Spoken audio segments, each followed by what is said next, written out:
Hello student, science की class में आपका वेलकम है। आज मैं आपको साइंस टीचिंग का आपका नेक्स्ट टॉपिक टिश्यू यानी कि ऊतक के बारे में आपको बताऊंगी। ठीक है, तो सबसे पहले बात कर लेते हैं इसकी डेफिनेशन पे। ठीक है, तो इसकी बहुत ढेर सारी डेफिनेशंस हैं, तो मैं आपको अलग अलग बताऊंगी। ठीक है, आप कोई भी अगर आपके एग्ज़ाम में आता है तो आपको जो डेफिनेशन अच्छी लगे आप उसको लिख सकते हो। ठीक है, देखिए, शरीर के अंदर एक निश्चित कार्य एवं एक निश्चित स्थान पर सेल्स का एक स्पेसिफिक ग्रुप द्वारा संपन्न किया जाता है। यानी शरीर के अंदर एक जो निश्चित कार्य होता है वो एक निश्चित स्थान पर, ठीक है, सेल्स के विशिष्ट समूहों द्वारा संपन्न किया जाता है। ठीक है, तो कोशिकाओं का यह ग्रुप क्या कहलाता है? टिश्यू कहलाता है। ठीक है बेटा, यानी कि इसकी एक दूसरी डेफिनेशन भी हम लोग है उसको भी देख लेते हैं। सेल्स का ऐसा समूह जो आपकी उत्पत्ति, ठीक है, रचना और कार्यकी में समान होता है वो क्या कहलाता है? टिश्यू कहलाता है।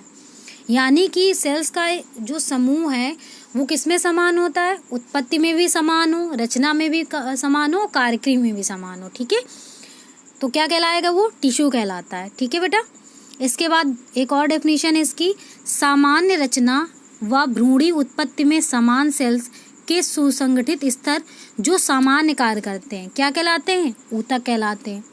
ठीक है, तो ये आपकी 3 डेफिनेशंस हैं, आपको जो अच्छा लगे वो डेफिनेशन आप एग्ज़ाम में लिख सकते हो। अब देखिए इसकी इंग्लिश में भी डेफिनेशन देख लेते हैं। Tissues are groups of cells, जैसे मैंने बताया आपको कि टिश्यू क्या होता है? सेल्स का समूह होता है जो हैव ए सिमिलर स्ट्रक्चर यानी सेम संरचना रखता है, एंड एक्ट टुगेदर, साथ में काम करता है। ठीक है, क्या? एक स्पेशल काम। ठीक है, तो जैसे मैंने आपको बताया था कि शरीर के अंदर एक निश्चित कार्य एक निश्चित स्थान पर सेल्स के एक स्पेसिफिक ग्रुप द्वारा संपन्न किया जाता है, तो जो क्या कहलाता है? टिश्यू कहलाता है। ठीक है बेटा, अब देखिए जो आपके विभिन्न ऊतक होते हैं वो मिलकर के क्या बनाते हैं? आपका ऊतक तंत्र बनाते हैं, टिश्यू सिस्टम बनाते हैं। और विभिन्न जो आपके टिश्यू सिस्टम है वो मिलकर के क्या बनाते हैं? ऑर्गेन यानी अंग बनाते हैं। और विभिन्न अंग मिलकर के क्या बनाते हैं? अंग तंत्र का निर्माण करते हैं। ठीक है, तो मैंने आपको इसकी डेफिनेशंस बता दी हैं और बता भी दिया है कि आप ऐसे भी इसको समझ लेते हैं कि जो विभिन्न प्रकार जो विशिष्ट समूह सेल्स का जो समूह होता है वो उत्पत्ति, रचना और कार्यकी में समान होता है, तो वो क्या कहलाता है? टिश्यू कहलाता है। ठीक है, तो मुझे लगता है इसकी ये डेफिनेशन ईजी है, आप एग्ज़ाम में इसको लिख सकते हो। इसके बाद बात करते हैं आपके नेक्स्ट टॉपिक की। जैसे मैंने आपको वहाँ बताया था कि ठीक है, जैसे आपकी विभिन्न सेल्स मिलकर के क्या बनाते हैं? टिश्यू का फॉर्मेशन करते हैं। जो आपके विभिन्न टिश्यू हैं वो क्या बनाते हैं? ऑर्गेन मिलकर के बनाते हैं। और जो आपके विभिन्न ऑर्गेन हैं वो क्या मिलकर के बनाते हैं? ऑर्गेन सिस्टम बनाते हैं।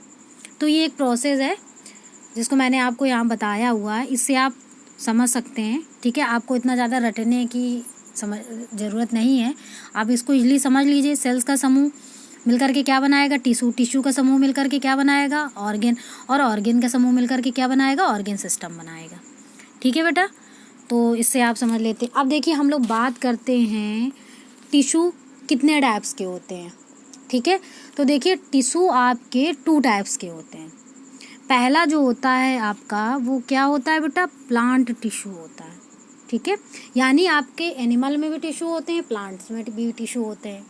और जो आपके प्लांट में टिश्यू होते हैं वो कैसे होते हैं? 2 टाइप्स के होते हैं। पहला होता है आपका मेरिस्टेमेटिक टिश्यू। ठीक है, इसको इंग्लिश में भी मेरिस्टेमेटिक बोलते हैं, हिंदी में भी मेरिस्टेमेटिक बोलते हैं। ठीक है, इसके बाद आपका आता है सेकंड परमानेंट टिश्यू यानी स्थायी ऊतक। ठीक है, तो जो आपका मेरिस्टेमेटिक टिश्यू होता है वो उसके 3 पार्ट्स होते हैं। ठीक है, ये जो आपकी मेरिस्टेमेटिक टिश्यू होती है वो क्या होती है? सेल्स डिवीज़न में आपके सक्षम होती है। ठीक है, देखिए मैंने यहाँ पर एक पॉइंट लिख भी दिया है। तो अब बात करते हैं आपके कि मेरिस्टेमेटिक टिश्यू आपका कितने टाइप्स का होता है? ये 3 टाइप्स का होता है। पहला होता है आपका एपिकल यानी कि शिखाग्री। दूसरा क्या होता है बेटा? आपका लेटरल यानी पार्श्वी। और इसके बाद आपका तीसरा होता है इंटरकैलेरी यानी कि अंतर्वेशी। तो देखिए पहले एपिकल थोड़ा सा ऐसे मैंने आपको ये चार्ट इसलिए बना दिया है ताकि आप इस चार्ट से जो मैं आपको आगे एनिमल टिश्यू और प्लांट टिश्यू बताऊंगी तो उसको आपको समझने में थोड़ा सा ईजी होगा। ठीक है। देखिए शिखाग्री मतलब क्या होता है आपका, जो आपका क्या होता है मूल एवं तने का जो अग्रभाग होता है वो क्या कहलाता है, एपिकल कहलाता है। ठीक है बेटा। इसके बाद पार्श्वी तनों में जो आपकी छाल पाई जाती है बेटा वो क्या होता है आपका लेटरल मेरिस्टेमेटिक टिश्यू, उससे मिलकर के बनी होती है। ठीक है। इसके बाद आपका तने के पूर्व या पोरी, नहीं कहते कि पोर है, ये तने के पोर है, तो ये आपका इंटरकैलेरी टिश्यू से मिलकर के बना होता है। ठीक है। इसके बाद बात करते हैं हम परमानेंट टिश्यू की। तो इसमें ये आपका 2 टाइप्स का होता है। पहला होता है सिंपल और दूसरा होता है कॉम्प्लेक्स। सिंपल यानी कि सरल और कॉम्प्लेक्स यानी कि जटिल। सिंपल जो आपका होता है परमानेंट टिश्यू वो क्या होता है, इसमें आपकी जो सेल्स होती हैं बेटा कैसी होती, एकल प्रकार के इसमें टिश्यू होते हैं। ठीक है। और इसके 3 पार्ट्स होते हैं। पहला आपका होता है पैरेन्काइमा, दूसरा होता है कॉलेनकाइमा और तीसरा होता है स्क्लेरेन्काइमा, यानी कि मृद ऊतक, श्लेष ऊतक और दृढ़ ऊतक। ठीक है। आगे मैं इसको आपको डिस्क्राइब करके बताऊंगी कि किस तरह से है। इसके बाद बात करते हैं हम लोग कॉम्प्लेक्स टिश्यू की। तो सेल्स में ये क्या होते हैं, एक से अधिक प्रकार के ऊतक होते हैं। ठीक है। ये कैसे होते हैं, जाइलम और फ्लोएम। जाइलम फ्लोएम का नाम सब में ने सुना होगा कि जाइलम का वर्क होता है जल के लिए और फ्लोएम का होता है खाद्य पदार्थों के लिए। ठीक है। तो जो आपकी जाइलम फ्लोएम होती हैं वो इससे कॉम्प्लेक्स टिश्यू से मिलकर के बनी होती हैं। तो आ गया होगा आप लोगों के समझ में ये चीज़ें। अब देखिए हम बात करते हैं एनिमल टिश्यू की। तो एनिमल टिश्यू आपका कितने 4 टाइप्स का होता है। ठीक है। सबसे ज़्यादा थोड़ा सा मोस्ट इम्पॉर्टेंट भी है, पूछा भी जाता है। इसमें आपका ये कॉम्प्लेक्स और उसमें आपका एनिमल टिश्यू में ये जितने मैं आपको बताऊंगी।